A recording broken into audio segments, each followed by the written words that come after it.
proudly represent District 10, Troop 6471. On my recent trip to India, I traveled to a small village far, far away from civilization. I had heard stories of an Indian man with extraordinary powers who lived in this village. Of his many extraordinary powers, one was the ability to levitate a woman, or to cause her to float in the air with no visible means of support. What this Indian man would do is he'd take two bamboo poles and stick them in the sand like so. He would then look towards his assistant, a modest woman, though very beautiful in her modesty, and he would hypnotize her. He would then make her sit in the lotus position between the two poles, which she would lightly touch with her fingers. And then slowly, inch by inch, he would raise her up into the air.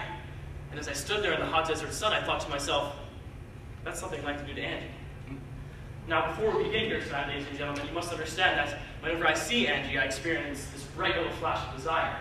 And I thought if I could give her this, if I could suspend her in space, this would make up for the nights I laid on top of her. She experiencing nothing. My love for Angie has never moved in the 2 years that I've known her, and this drove her insane. I tried to hide how deeply I felt for her, but I was weak. My eyes betrayed me. And so tonight, I will give her this pathetic gift. And my only solace is to know that no poem, no song, hell, no song from David himself could have brought her to me. And I know that tonight, even after I levitate her 4 feet closer to the stars, she'll walk out that door and not look back. But please, don't feel for me. This pain is mine to play with.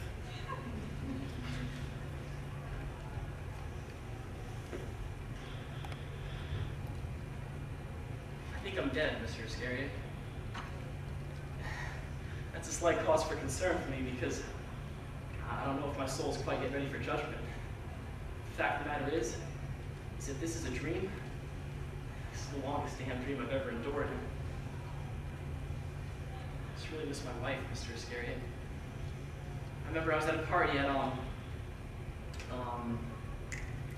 Jimmy Rayburn's house the night I first saw my wife, and I'd just been in the school play, and I had been Tom in the Glass Menagerie, and it was the first time I'd ever acted on stage, but everyone said I was really good, so my confidence was up. And I'm outside Jimmy's back porch talking to these two girls when I'm inside the party and see her. She's got blonde hair, blue eyes, and this red leather jacket, and a smile that, even from a distance, was just electrifying the heart, you know?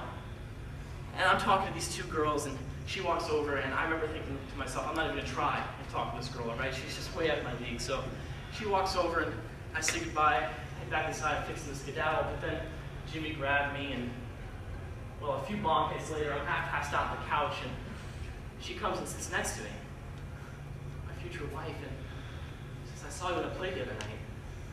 You made me cry. Then she kissed me. I tell you, Mr. Iscariot, it was like peaches and dynamite. I got a job teaching in the college down the road from my house a few years into our marriage. And I was really popular with the students because I found a way to make them want to learn. And one night at the end of the semester, a couple of my students took me out for drinks, and I was